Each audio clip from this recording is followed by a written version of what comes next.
Behind home plate, we bringing it to them all day. You know what's up? Welcome to Birdland. Win or lose, we bringing it to you always. You know what's up? Welcome to Birdland. Orange or black, we rebuild the pack. No matter where we at, you know we coming back. Section 336, we on this, so tune in. You know what's up? Welcome to Birdland. Yeah, welcome to Birdland. You know what's up? Welcome to Birdland. Now, here come the boys from Section 336.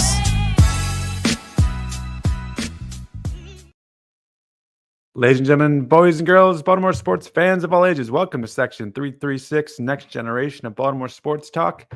I am your endearing starring host, Matt Soroka. As always, I'm joined by the button lover, Josh Soroka. Hey, Matt. How about those birds that we don't know? Yeah, it's fun. It's exciting watching the Orioles because every night you'll turn the TV and you don't even know who's going to be there. It's so exciting. I think tonight I'm going to head on up to see the Jumbo Shrimp because they are playing the Norfolk Tides. And I'm wondering if at this point, if I know the lineup of the Tide better than I know the lineup of the Orioles. It's probably actually close. And that leads to something that I found a new thing that annoys me about Mike Elias, annoys me more than anything else. And there's a lot of things that annoy me about Mike Elias, and it has to do with the Norfolk Tides. But that's just a little teaser. We'll talk about that in a bit. We'll get to that. Hey, we haven't done this in a while, but a quick we talked a little bit last year about Little League and travel ball. Yeah, and you're back in it, right? Yeah, it's back full swing with travel ball. It has its first tournament, not this weekend, but the weekend after. And I got to say, Josh, when we first started talking about travel ball, and I know a lot of people think travel ball for, he was 7 last year, 8 this year is ridiculous. And I went in with the mindset, the only reason we're doing it is I'm not trying to get my kid a college scholarship here, get him to the majors. He just loves to play. And so we did travel ball just because playing rec ball was just not enough. He wanted to play more. Yeah, I got it. And my mindset going in was, can I do this without going all in? Because without most being travel ball a parents baseball dad. go all in. Yeah, the baseball dad. Yeah. Yep. I don't want this there was the money factor. Like at no point did I want like travel ball to become a financial like constraint to our family where we have to make sacrifices just so my 7 or 8-year-old can go play baseball. Right. We're not going there. And then time-wise, I didn't want this to be something where the whole family is kind of built around Salas's schedule for travel ball. We're not doing that either. So, and last year was great. There was 4 tournaments. The cost was not bad.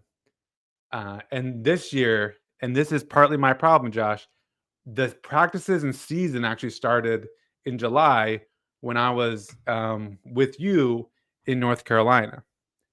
Now, I wasn't coming home for a few practices. Right. Because, again, that would violate part of what I was doing. Yes. And we didn't actually even go to tryouts. They had tryouts, and I called the coach. I was like, we're in North Carolina. We're not going to be around for tryouts. And he said, it's fine. He's on the team. So don't even worry about tryouts. He's on the team. Okay. Good. We added about 2 new players from last year, 3 new players from last year, and got rid of some, weak spots. So we're better now, which is cool. But so we get back in August. He starts going to practice again. And then I realized I never really talked to anyone about this year, what this year will look like in terms of time, money, all this stuff. So now it's August. And so last week I called, the guy who runs this it's called The Factory. His name's Matt. I called Matt. I was like, yeah, so what's the deal with this year? And we got to talking, Josh, and I realized pretty quickly in the conversation that I had made a huge mistake. All right. Which, because of the money or the commitment? What part is a huge mistake at this point to you? There's a third factor that has emerged. One is the money. It's not a big deal, but it is double over what it was last year. Double, which is all right. I was not expecting that, but it's fine. It's not a huge burden. And there's fundraiser stuff we're going to do. And the time commitment, we're going from 4 tournaments to 9. So that's more tournaments. So that explains the double in price. Yeah, but all of them within 40 minutes. They're all in 2 locations, one 25 minutes, great. One 40 minutes. So we're not traveling across the state, across the country. So I'm good with the time commitment. I'm okay with that. I'm okay with the Saturday or Sunday traveling 40 minutes. But then there was something else that came up, and it bothers me so much that I wanted to pull Silas out of the league. But we're too far in now. I feel like I can't. I feel like it's unfair to Oh, have. I know. Do you need me to buy a raffle ticket? No, it's not the raffle ticket. All right, it's not a raffle ticket yet. Check All my right. Facebook.com. That might become later. No, do you know what it is? What is it? Josh, you know how I am with stuff. I don't like a lot of stuff. Well, Half of Silas's stuff he has been hand-me-downs. Okay. Someone gave him the baseball glove. Someone gave him his bag. Right. You gave him his baseball bag. A lot of stuff came from you. But travel ball means lots of uniforms. Lots of uniforms. But here's the kicker. Last year, they got, and I thought it was a bit much, they got 3 jerseys, 2 pants, 3 hats, Yeah. a helmet. This year they probably get bags too. They got a baseball bag last year. Oh, okay. All right. Josh, they're doing it all again. Yeah, that's what they do. Baseball bag, new helmet, That's what they do. new hats, new. I said he has all the stuff from last year. It all still fits. Can we just use it? No, everyone's getting new design, new colors, new all stuff. Yep.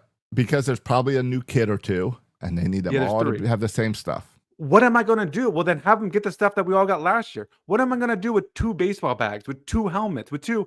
And this is not even the cost thing. It's the waste, right? It's the necessity of it. I agree with you. It's a waste. It's so silly.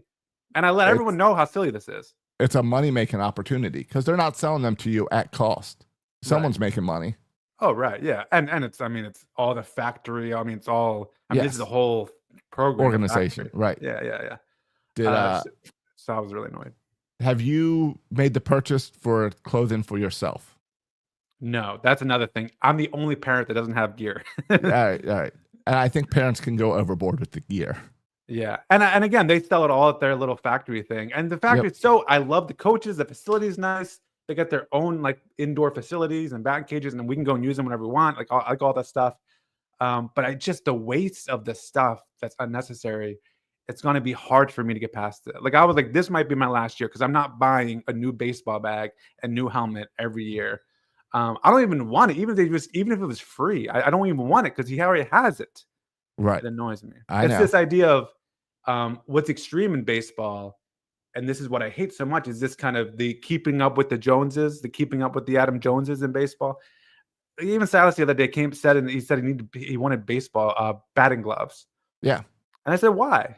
Why do we need batting gloves? He said, well, everyone else has them. Did you show was that the only reason you want batting gloves? Did you show him all the Orioles that do not wear batting gloves? Yeah. I said, who was it who used to pee on his hands? I said, just pee on your hands before the at bat. And I think that's a pitcher thing. No, there was a hitter who peed on his hands and didn't wear batting gloves. All right. Maybe so. Maybe it was for both. I can understand him wanting batting gloves though. Moises Alou was the guy. Okay. Does the coach still have the Hype Fire bat so you don't have to purchase a bat? Yeah. Or is there pressure for you to buy a real bat? No, he lent the Hype Fire bat to Silas, and it's in his bag, and he keeps it with him all the time. Oh, so it's basically a gift. Yeah, whenever we leave the factory, we have to leave the bat. But as long as we're in the factory, we have that $250 bat or whatever it is. Yeah. Then I would look at that as a wash of I have to buy all this stuff, but I don't have to buy a bat. Yeah. And all that stuff is going to be cheaper than that bat. Yeah. And again, it's not about the cost. It's about the whole. I know. It's just that it's waste. It's just unnecessary. Yep. All right. I just want to get off that off my chest. So this might be my last year for it. Also, he's getting into basketball and it's getting too complicated. Well, it's going to be Silas because you're not pressuring him. But if he wants to commit to baseball, he's got to be doing travel ball for the next 10 years. Right. I understand that. But now he also wants to play basketball. And I was like, we can't do fall ball, basketball, travel ball. But you could do travel and basketball. You just got to get rid of the rec league. Yeah, but I like the rec league a lot. I know.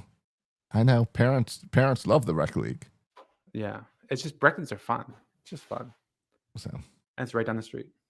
All right, I get it. I understand. All right, we can talk Orioles baseball now. All right, can Silas play outfield? I tell you what, it wouldn't surprise me if one day I turn on the game and it says now playing left field Silas Soroka. It really wouldn't surprise me at this point. At this point, I feel like they should have open tryouts.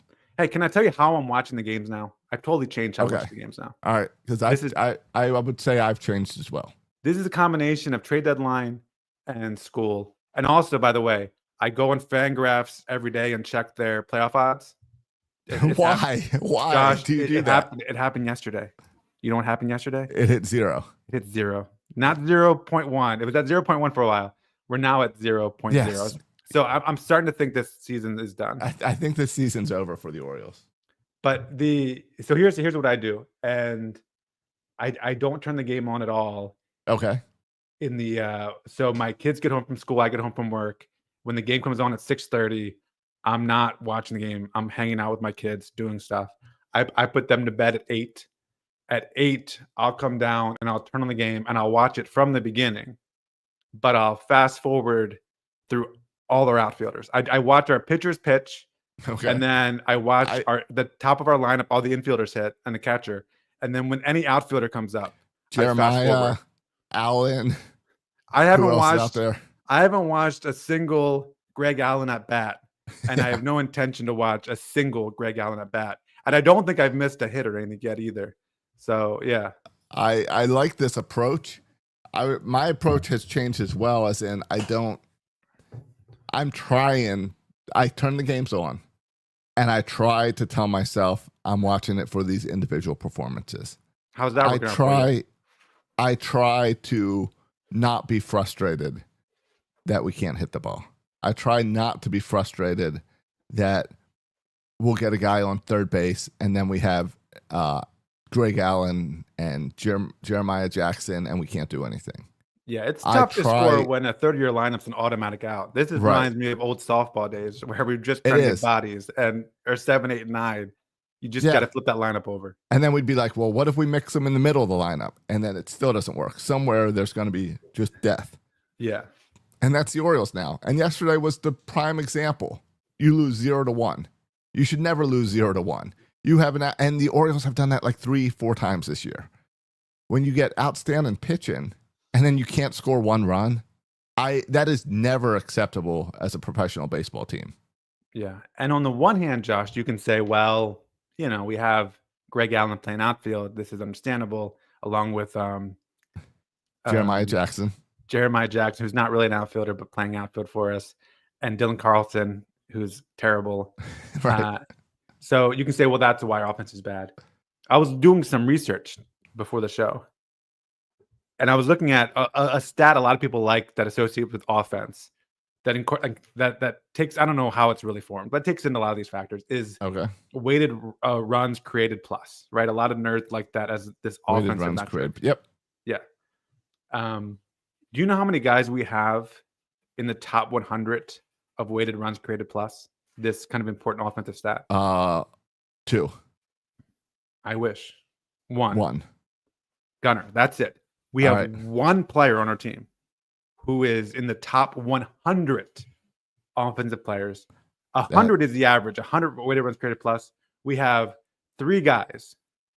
Westberg, Gunner is the one guy in the top 100. Yeah. And Adley, who are above the top 100. Oh, and Jackson Holiday, I think, is in there too. So we think we have 4 guys in the top over 100, over average. The rest is below average.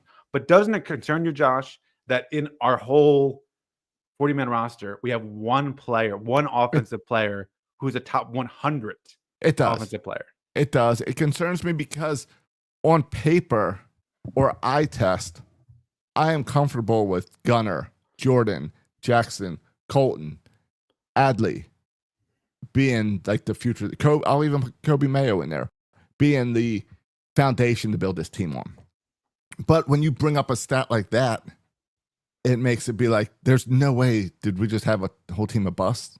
Like this year, we were supposed to have this year like 5 20-plus home run hitters. We don't have any. There's a major offensive problem going on in this clubhouse. Yeah. Well, and you even look at and the weighted runs created plus is a stat, a home runs stat. I mean, you look at any stat really, it's going to show the same thing. Our offense is not that good. Even like a guy like Jackson Holiday. Where would you think Jackson Holiday, who's our leadoff hitter, he's had a good year compared to last year, I feel like. Where do you think he ranks? Let's look at a stat like WAR.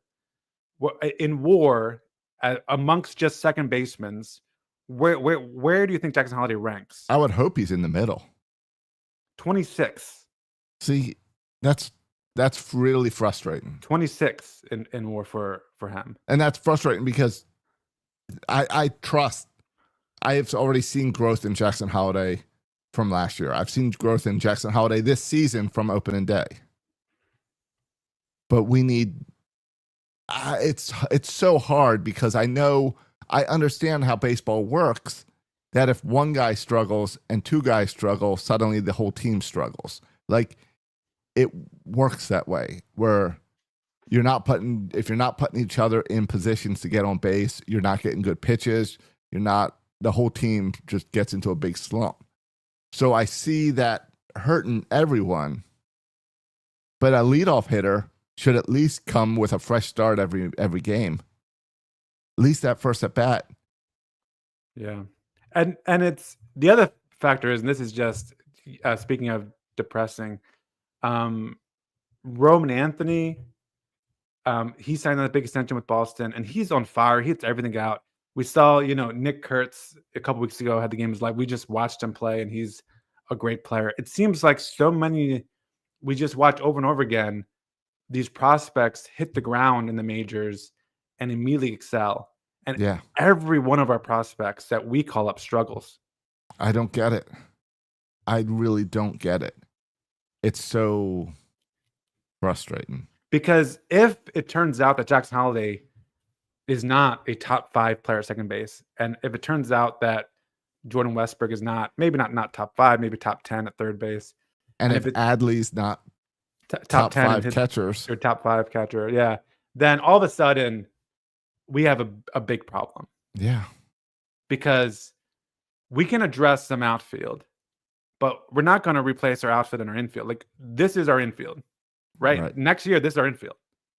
Right. And if they play like this next year, we're going to be on the outside looking in again. And if they play this next year, then this whole rebuild thing is a disaster. It's a disaster. It is a disaster. It's very frustrating because it really could be a disaster if it all falls apart next year. Yeah. All right. It's amazing how bad this season's been. And I know it's tough to come in here and be positive about the Orioles when you just it's like they're not even trying right now. Yeah. And people talk about the pitching, but then, we're just watching game after. The Orioles are just so miserable and boring to watch. Yeah, and pitching keeps them in games. Yeah. The pitching Kramer has pitched really well outside of April and May. He's pitched really well this year. Our run differential is like minus 89, negative 89. And that is not because we get blown out. Yeah. It is because we don't score runs. Yeah. It is our offense. Yeah, and it's just it's bad. And then the stat, I didn't realize this until I was watching yesterday's game, that the Orioles have not had a walk-off all year. They're the only team in baseball to not have a walk-off win all year. Well, I saw Laureano have one for the Padres this past week. Oh, that's can we take credit for that? Yeah, does that count? I don't think that's how that works. Yeah, if you add Laureano and O'Hearn, we have 2 more players in the top 100 for weighted runs created plus. So can we count them? That's part of the offense, right? You take away your 2 best offensive players, it's going to hurt. And it does. Hopefully you address it next year. But those guys should not have been our best offensive players.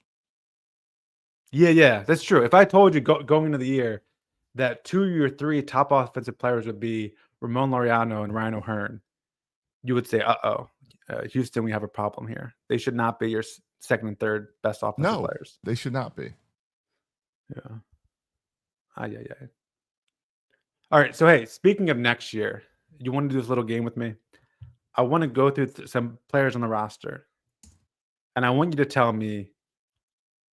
So we're watching. You said you're watching for stats for this year. We're also starting to watch for kind of next year. How important is these next 2 months, or how important are these next 2 months for the following players? All right. I'm going to give you a player name. 10 being like they are playing for their careers. Like, this is the most important 2 months of their lives. 1 being it doesn't matter how they play the next 2 months. It really has no impact going Okay. forward for next year. Gotcha. All right. Let's start with an easy one, Jackson Holiday. It's a 1. Doesn't matter. It doesn't matter at all. He could have no hits the rest of the season. It doesn't matter. He's your starting second baseman next year. Oh, I would give him a 6. Can I tell you something I'd like to see them do Yeah. with Jackson Holiday? Yeah. Experiment. Hear me out. He's been playing a little bit of shortstop. Yeah. Play. But when you put him at shortstop, where are you putting Gunnar? DH. No. I want to see Gunnar at third. I want to see Holiday at short, and I want to see Westberg at second. Why? I want to see you put you put a guy that you think has really good range like Holiday, and then you got a guy with even more range than Gunnar on third, and a bigger arm at third than Westberg. And I want to see how that plays out. All right. I don't know. I mean, all of them I feel like have played a little bit at those positions, so I wonder what their stats bear out. I don't know if we've seen. Gunner's a good shortstop. It's hard to imagine that. You think he's Jackson a great Holiday shortstop, and would be a better shortstop? He had a lot of errors early in the season, and it's really settled down this past month, or two. I mean, I'd be open to that experiment at this point. I want to see if you can get more out of Holiday than second base. I guess that's what my thought is with shortstop. Yeah. Right. I would say this season is important only because Holiday's a young player who's still trying to take that next step. And so, I agree with it's not important for him making the team, but just for him as a player and making the next step. I think it's a little bit important the rest of the season. Yeah, I would love to see him get hot for 2 months, so we go into this offseason confident that Holiday is the real deal. All right. What about Kobe Mayo? Oh, Kobe Mayo is a good one. I'm going to put Kobe Mayo, now that he's getting everyday playing time, I'm going to put him up there at a 7. Yeah. I think it's very important because we need to make a decision. Or is Kobe Mayo our first baseman, or do we bring in a bigger bat for first base like we did with Ryan O'Hearn or something in the past? Yeah, well, I have a few options, right? Bringing in Ryan O'Hearn and then doing a platoon situation. Or the other option is Ryan Mountcastle has 1 more year. Yes. So maybe we see him as the everyday first baseman. Yeah.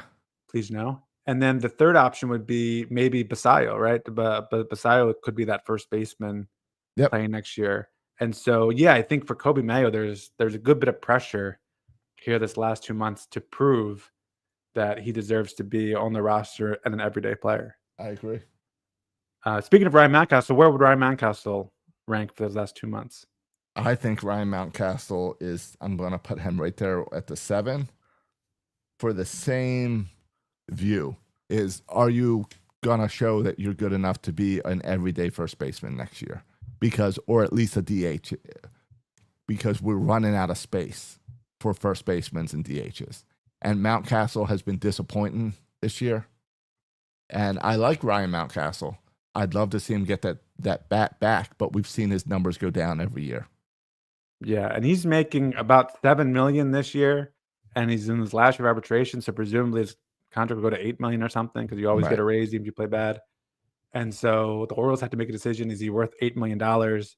And so, yeah, I would put this at a 10 because Ryan Mountcastle is kind of, if it's not with the Orioles, with some of the teams, kind of playing for his career next year. Yeah, that's our only crowded-ish position, just because we have to go in a different direction, maybe. Yeah, and he's the most expensive option as well from all those options. All right, let's deal with some of these outfielder names. Let's see. Tyler O'Neill's hurt, so I guess really can't include him. Colton Cowser's hurt, so really can't include him. So is there anyone, Greg Allen, Dylan Carlson, Jeremiah Jackson, I guess now Daniel Johnson's on the team too. Is there any of these guys where these last 2 months matter, or all of these guys just out the door at the end of the season? They're all out the door. They're all gone. Best case scenario for any of these guys is they start the season in Norfolk. Yeah. Now, if you want to talk about outfielders that I'm curious about watching this season, well, we'll get to that because I think Friday might be some call-ups, but we can get to that. Yeah. Friday or next week at the latest, I would think. Yes. Okay, so just a couple pitchers. Does this year matter? Let's go with let's hit with the starters. Dean Kramer, Cade Povich, Trevor Rogers. I'm really not going to include. I mean, Sagano, I would assume. Well, Sagano, if he wants to pitch again next year somewhere. Yeah. Brandon Young. Amongst our starters, who is it kind of the last 2 months most important for? Who is it least important for? Most important, Cade Povich. You think Cade Povich? Yeah, I'm going to say Cade Povich. Because I think we've seen some flashes from him. And he really needs to prove that he is. This year was supposed to be his progressive year to get comfortable and get into the rotation. He's in the rotation. Prove that you deserve a slot next year. I think Trevor Rogers has already shown enough this year to earn a spot for next year. Oh, yeah. But I almost think if he does too good for the next 2 months, that's going to give Mike Elias more reasons to not re-sign. Oh, so we should root for him to struggle just to. I don't think so. I want to be confident with him. So I want him to go out with a great season as well. Yeah, I mean he's the youngest of that group too, the least experienced. Brandon Young's also kind of in that conversation, but he's struggled so much. It's just hard to envision Brandon Young as being a viable option for the starting five, at least going into next year. I don't see Brandon Young next year at all. No. Yeah. So it seems like, and it seems like Dean Kramer is kind of pretty safe where he's at. Kyle Bradish coming back from injury. I think Kramer could be on the bubble. Oh, really? I think if Povich and Rogers pitch as well as I expect them to, Kramer might be the odd man out. Because you're going to have Kyle Bradish, and then you're going to have Grayson Rodriguez. Wow. And we need to sign 2 starting pitchers, I would think. Yeah. Which means maybe it is important for Kramer to pitch well. Yeah. For Segona, he needs to pitch well, so some other team will give him a chance. Yeah, if he wants to sign with someone next year. All right. I think that's good. Anyone else you want to talk about? I think the rest are pretty. There's really not much to watch for with Westberg and Gunnar. Yeah, Westberg, Gunnar, Jackson, Adley, they're all set for next year. I just need them to, whatever this bug is that has infected this clubhouse, they've got to fumigate it and get it out of here. Yeah. All right. Can I talk about the thing that irritates me the most about Mike Elias? And this will lead into discussion also probably about Dylan Beavers and others being called up. Josh, we're at a point now in the season where it's kind of over. The Fangraphs are 0 odds. Yes. We've had some injuries, even now that's been done with Colton Cowser, that's led to some of these weird call-ups. And we've seen this on the pitching side too, a lot of waiver claims, even the guy like Noda. And what irritates me so much is Mike Elias has been in the helm since 2018. 2019 is when he started to kind of rebuild this whole team from the ground up. And he's rebuilt this team for the last 6 years for the ground up. And we make some trades and have an injury happen. And there's no one from the minors we can call up. Right. Even a guy like Judd Fabian, who is, bless his heart, Judd Fabian, who has, played all year in the minors, has been in the system. Judd Fabian was drafted in 2022, spent his last 3 years in the system, working his way up the minors, played in 350 minor league games at this point. And now all of a sudden you have all these injuries. He's not that young. He's 24. And now all of a sudden you have an opportunity to get called up, and Mike Elias passes on Judd Fabian and picks up, Greg Allen and whoever, Dylan Johnson or whatever from, I'm just making up names here, Daniel Johnson from, but he goes and waivers. Signs waiver claims instead of using our own guys to see if we have anything there. Well, and even if we don't have anything there, I know we don't have anything in Greg Allen. I know we don't have anything in Carlson and Johnson. I know there's nothing there. So why not give a guy, just for like the team morale and for the principle of the thing, give a guy that you drafted and has been working his butt off through the minors, give him a shot, because next year, Josh, Next year, we're going to be bringing more outfielders. Next year, Cowser's it's going to be healthy. Next year, Enrique Bradfield Jr. hopefully will be a year closer. Next year, Dylan Beavers will be there. And so Right. Judd Fabian, I mean, it's possible Well, that Judd Fabian never gets another chance to play in the majors. And this is his one shot when nothing really matters. And you can reward Judd Fabian because you drafted him. And Michael Elias does it. Instead, he goes to the waiver claim. I don't understand it. Do you think it's a fear that Judd Fabian will come up and be so bad that you can't even talk about him in trades? Like that he will lose value? I don't think so because he's 24. I mean, he's not like in that prospect status anymore. So I don't think so. And then you have another guy, but the other guy that's really irritated me watching just on the waiver claim, I don't know much about him, but I know Houston Roth has been having a great year. He's 5-0, ERA of 2.08 in the minors this year. He's 27. He was drafted by the Orioles in 1998, and he's been not drafted in 2019. Drafted, born 1998, so he's 27. Drafted in 2019 in the 29th round. Worked his way up through the minors. And now he has a shot because of all these injuries and trades, and he gets called up, doesn't even get put into a game with the Orioles, called up twice and then sent back down for some other waiver claim. Like, this is a chance to reward Houston Roth for being in the system.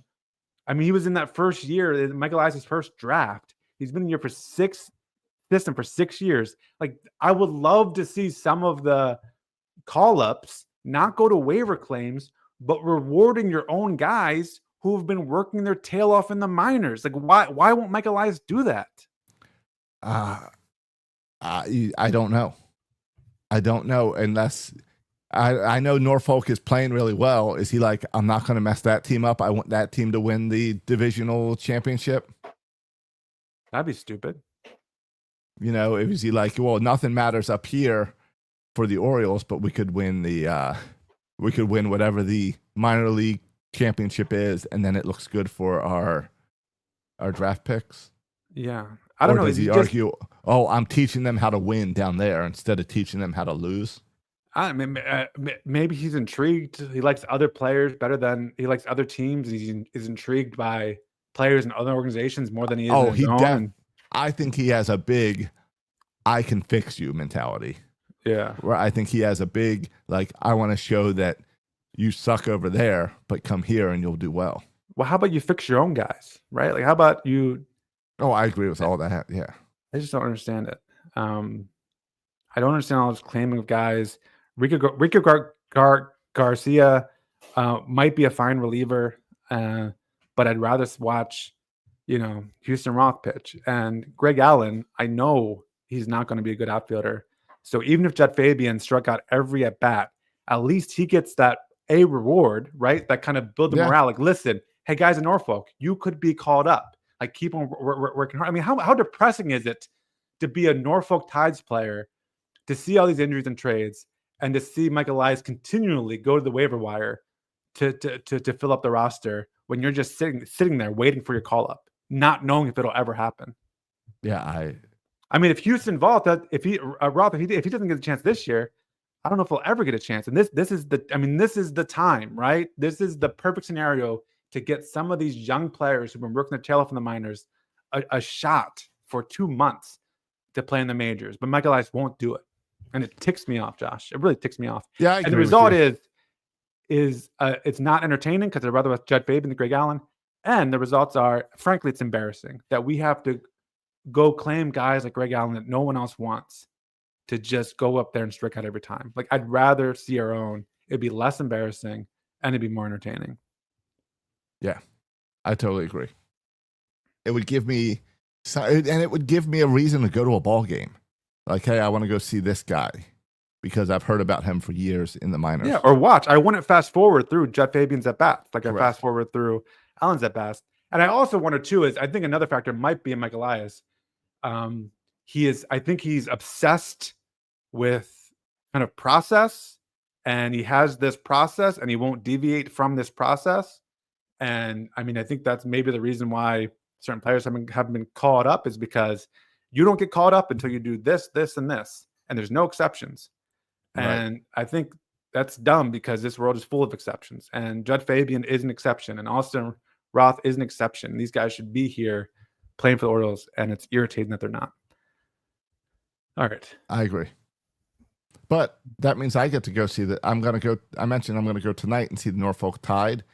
And so I'll get to see Dylan Beavers lead off and Basallo catching, I hope. Or maybe even playing first base because he caught last night. You're probably playing first base. So Judd Fabian in the outfield and Houston Roth probably making a relief appearance. Yeah, but I bring up Beavers and Basallo because do you think we'll see them on Friday? Well, Friday is the big deadline for numbers of days. And that's when status. You can bring it up on Friday and you don't need to really worry about hitting those numbers for losing your rookie. Right. And the deal with the rookie status is kind of interesting because I don't think this is how the rule was meant to be, but they made this rule, I think, to incentivize teams for calling up prospects earlier than they want to by saying, if he's a top 100 prospect and you call him up and he wins rookie of the year, then you get an extra draft pick to incentivize calling them up earlier so they can win rookie of the year. But what's happening here is this is Michael Elias' incentive to not call them up, right? Because you want to maintain that rookie eligibility. But it only works if he's a top one. My understanding is, Josh, it only works if you're a top 100 prospect in 2 lists. And I forget the list. It's like Baseball America, MLB Pipeline, and there's one more list. And you have to be a top 100 prospect on 2 of the 3 lists. Right. And it's interesting because Dylan Beavers right on that cusp. He's on the top 100 in Baseball America, but it's not on the top 100 on the other 2 lists. So he has to be, for this whole plan to work for Michael Elias and make it worth holding him down, he has to get on another list. Top 100 list. But Basallo's there in all the lists. So presumably. So Basallo makes sense. And Beavers, I guess you're holding out hope that, hey, this offseason, they'll bump him up on the list. Right, because it's the preseason top 100 list is what matters. So is there any motivation then to be like, hey, we're not going to bring him up because I want his numbers at AAA to be even better so he'll get on this list? Yeah, maybe. And Orioles have not had a lot of success, we talked about before, with players having immediate success when they get to the majors. No. Now, the Orioles have also not had any success at all at bringing guys up early. They delay and delay and delay. They never give people a chance when they're hot. Yeah. And then they send them back down. Yeah, exactly. All the time. Yeah. So I really do hope they don't. I mean, and also it's just such an obvious need on this team now is an outfielder. So Dylan Beavers makes all the sense in the world. And so I hope he's caught up on Friday. And if not, I hope he's caught up very soon, early next week. Right. Because it makes sense exactly like you said, because we definitely need it's a huge need. Yeah.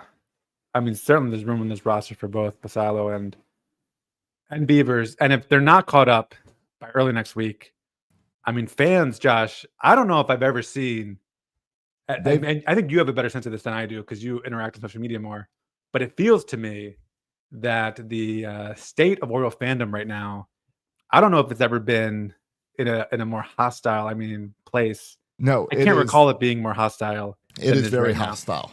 And I want to talk about this. And it's about team. It's also about business, right? And the business side is I want to get to, because the business side, the team frustrations, we all know how to handle as fans. We can deal with this is not our first losing season. Yeah, we've been through losing. The diehards have been through losing. Yeah. You want to piss off some diehards, you go and you set this season up, and then you send a nice email saying, hey, by the way, we're going to force you to buy more tickets next year. You've been our most loyal fans at a higher these price. Packages. We're going to increase. Maryland State has increased our stadium taxes and our food and beverage taxes. So we're going to increase all ticket prices only 3%. We're going to be nice to you. We're only going to go up 3%. Just at the rate of inflation. It's inflation. Look at those grocery store. Look at those egg prices. 3%, no big deal. But you know what? You know that 13-game plan you have? We don't like that you only buy 13 games from us. You now have to buy 20 games from us. But you can sell back some of them, Josh. We'll get to the sell back. You know that 29-game plan you had for us? I am so appreciative that you spent your hard-earned money to buy 29 games for a team that barely won 29 games. it feels like. Well, we're going to go ahead and say you have to now buy 40. And hey, are you one of those lucky Oriole fans that for years have committed to every Sunday home game you're coming to the stadium, that you bought that Sunday only package? Well, you know what? We're going to make you buy other days of the week too from now on, because we just want to screw you because, you know, baseball, football, all professional sports has this great tradition. When you win the championship, you sell championship gear. You put gold thread in your uniforms. You charge double the price. You raise your ticket prices because there's this huge demand. Supply and demand economics. Let's go. Yeah. So the Orioles are thinking out of the box here, and they're going the opposite way. When you can't fill the stadium, when your fan base is walking out early in frustration, when your fan base is turning off the TV because they're so disgusted with how this team is playing, let's raise ticket prices. Let's demand more from our fans. Let's make sure that, and we'll try to make it sound like a good deal. Hey, since you're these season ticket holders, we've added new perks for you. We now guarantee that when you come to a giveaway game, you don't have to come 2.5 hours early. We'll have that Hawaiian shirt for you sitting right here in the members only entrance. We'll take care of you. And you know what? I understand we're asking you to now buy 20 games instead of 13. So what we'll let you do is we'll let you sell back a few of those games. Now, hold on. You have to sell back them before the season starts so that we can resell those tickets. And hold on, I'm not going to pay you back the money for those.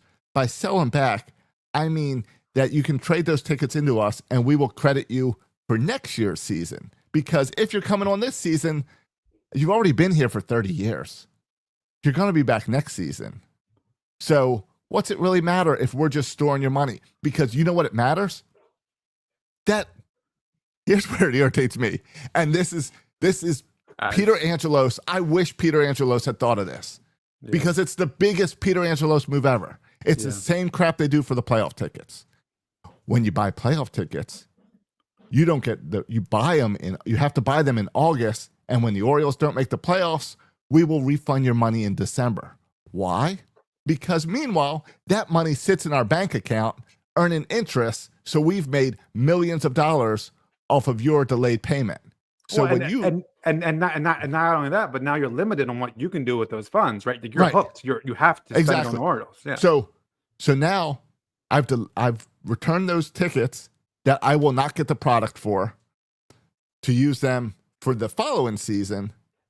So I bought a coupon into getting a deal for the next season.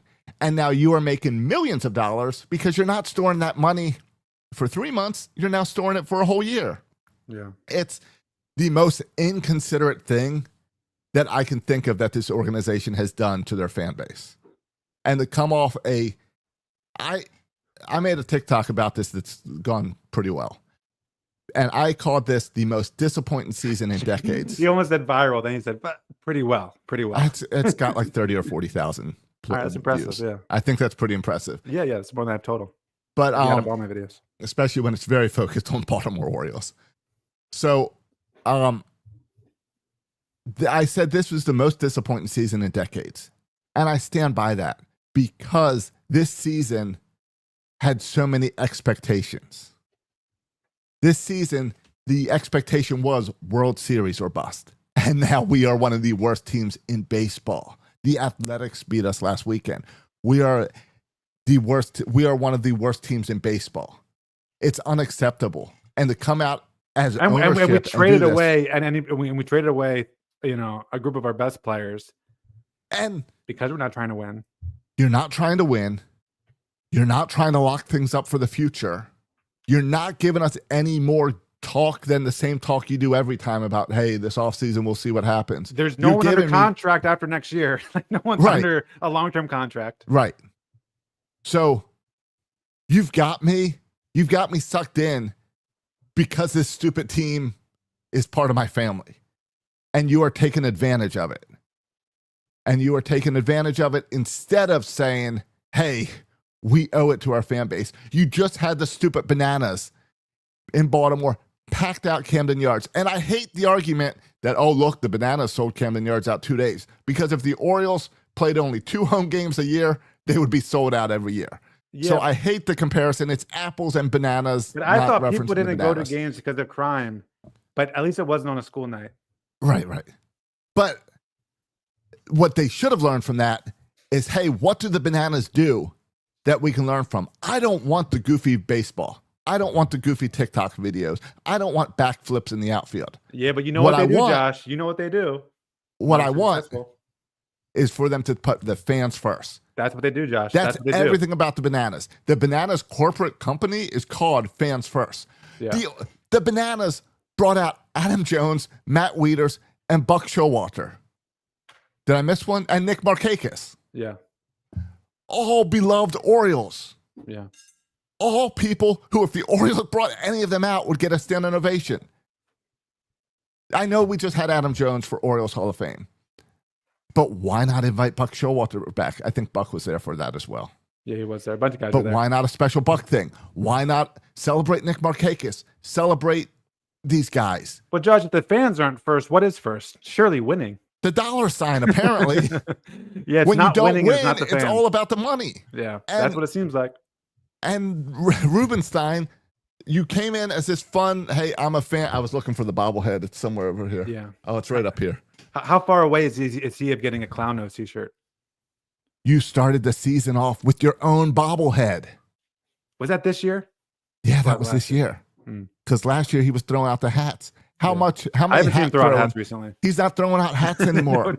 He's not making public appearances. No, yeah. He's not making. If you want to see Rubenstein, you better turn on CNBC because he's not showing up in an Orioles He's broadcast. not sitting on the front row with Cal Ripken anymore. No, and it's so incredibly frustrating.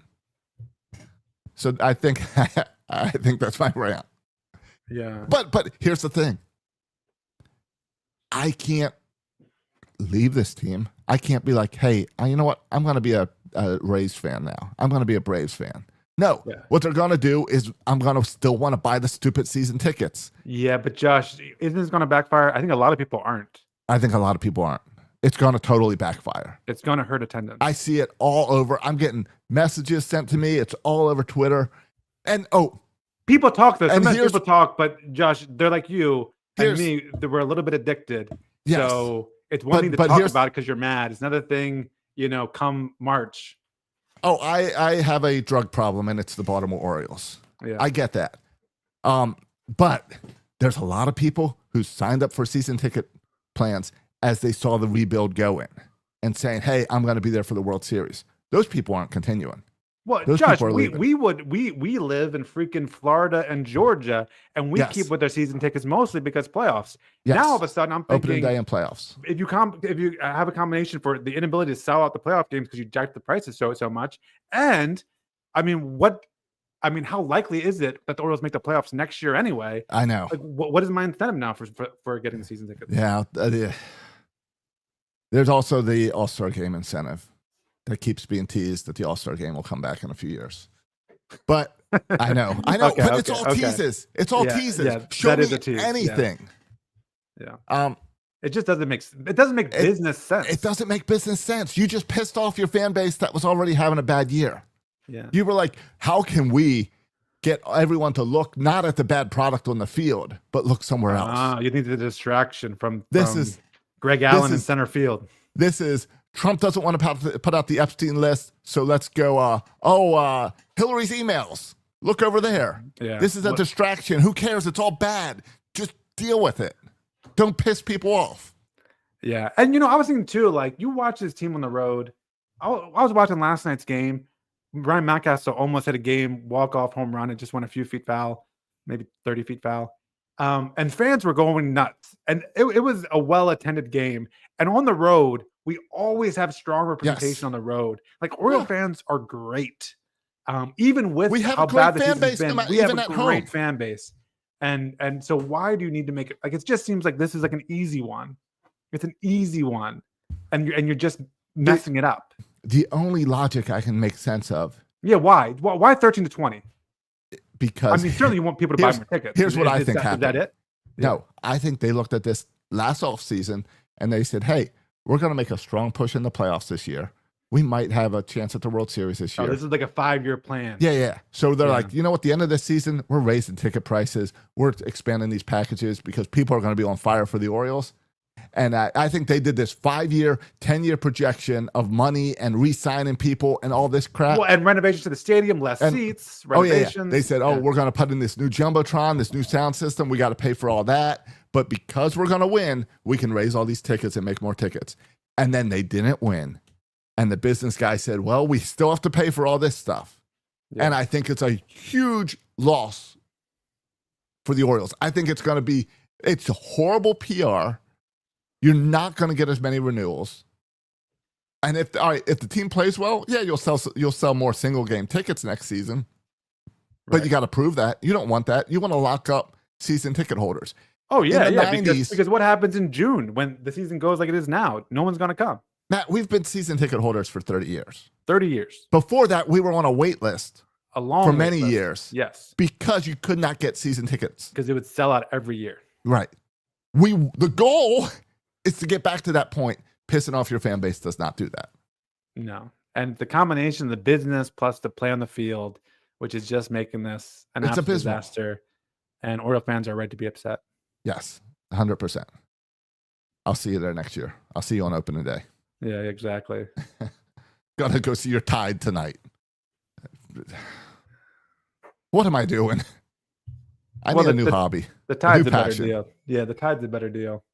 I got plans when they come here and play in Gwinnett to go see them too. It's almost you know what? I'm gonna go see them in Jacksonville. Let the Jumbo Shrimp get all my money. Exactly. That's what I'm going to the Gwinnett Stripers. They can get my money.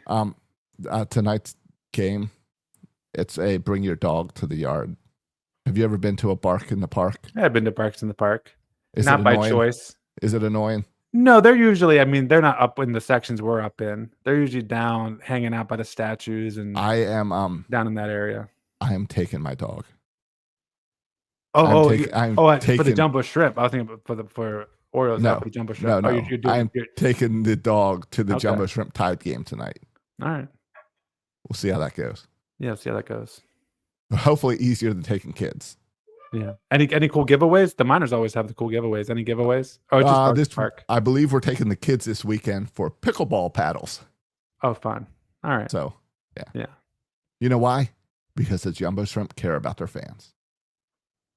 Well, and even the Braves, they always have every Sunday, Josh, at the Braves games, they have giveaways for kids. Yeah. I almost went last week. They were doing the sliders, whatever you put on your hand for sliding. The oven mitt.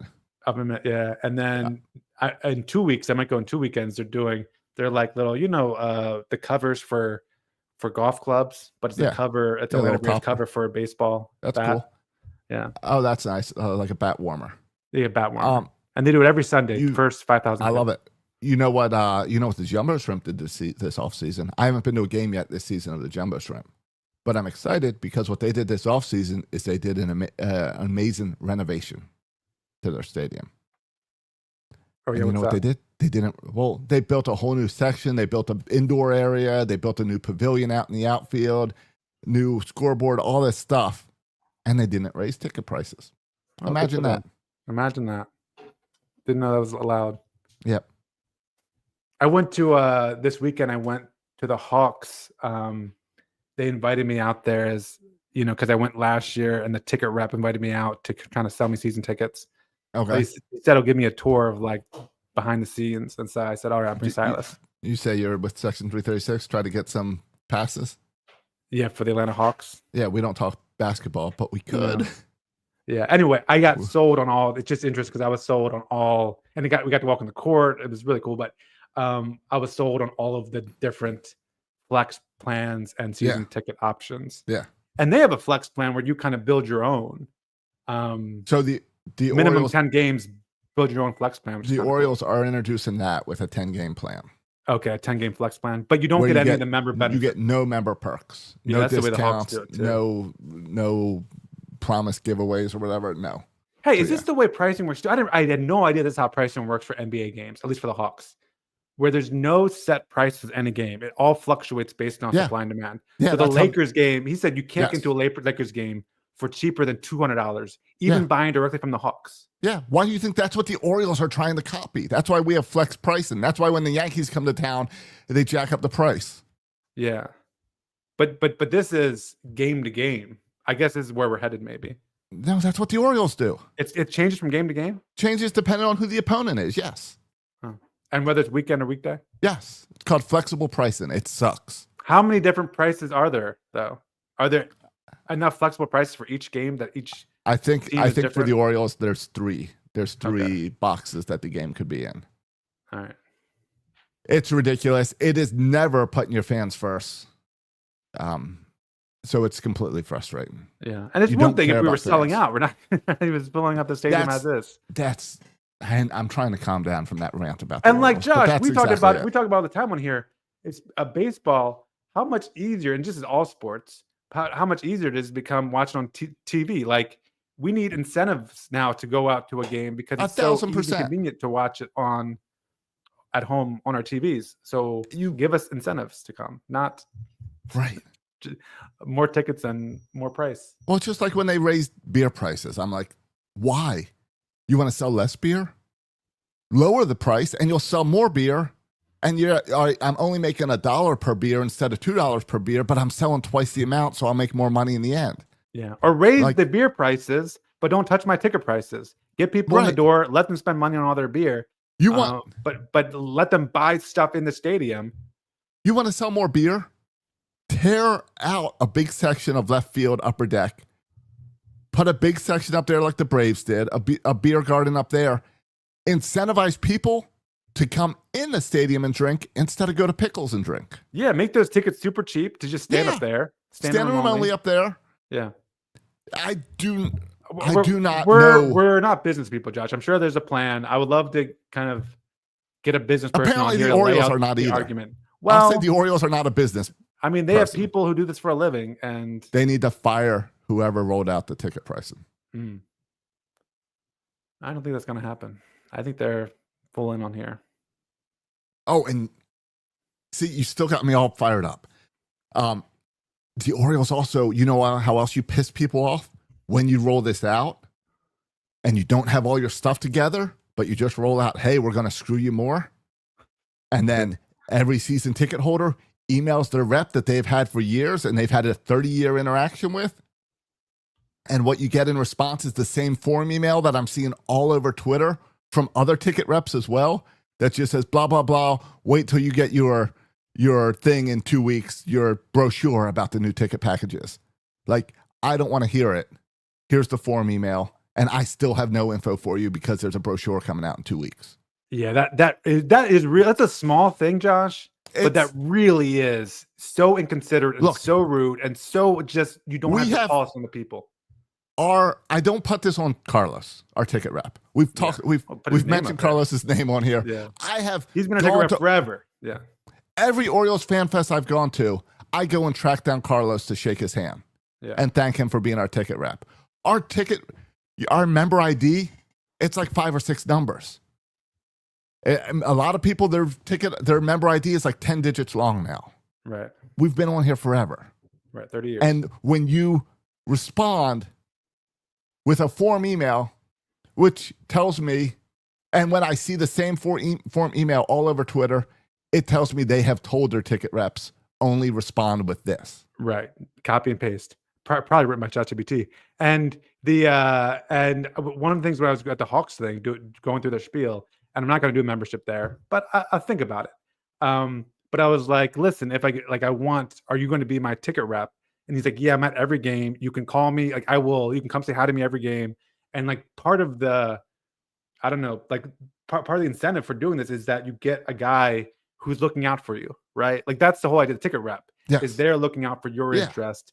And now it feels like they're not looking out for your interest anymore, Josh. It feels like they're looking out for the team.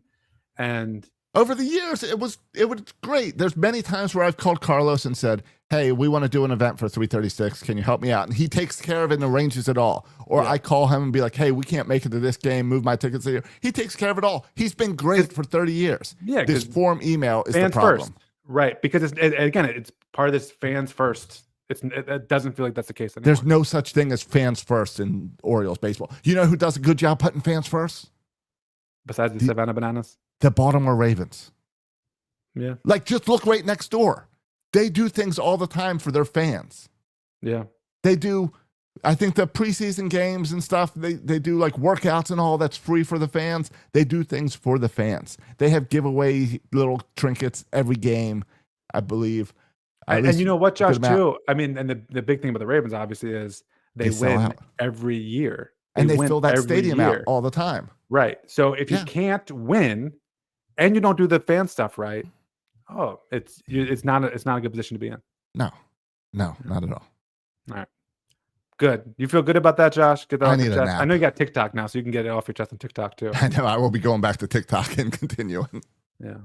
All right. You can follow Josh on TikTok. Just search his Josh name. Soroka 336. Yeah. All right, boys and girls. Thanks for listening. If you haven't done it, go to Apple Podcasts or wherever you listen. Leave us a review. Helps others find about the show. We're still rocking even through this dreaded last 2 months. We'll be here next year. Maybe we'll start talking about Ravens soon here, Josh. Yeah. Maybe we should start charging. Take something out of the Orioles handbook. Yeah. The team sucks. Pay more. Team sucks. Less people listen when the team sucks. So let's charge people more. Exactly. The people are still listening. Let's charge them. Yep. Those of you that still listen to us as the Orioles suck, we're now moving behind a paywall. Yeah, exactly. Not really. That would be so stupid. That's the Orioles business model. Yes, but not ours. Yeah. All right, boys and girls. Thanks for listening. You follow us on X and Twitter and TikTok, of course. You can follow me on X at Section336. Follow Josh on X. Josh Soroka. Thanks for listening, boys and girls. As always, even in these dark times, go O's.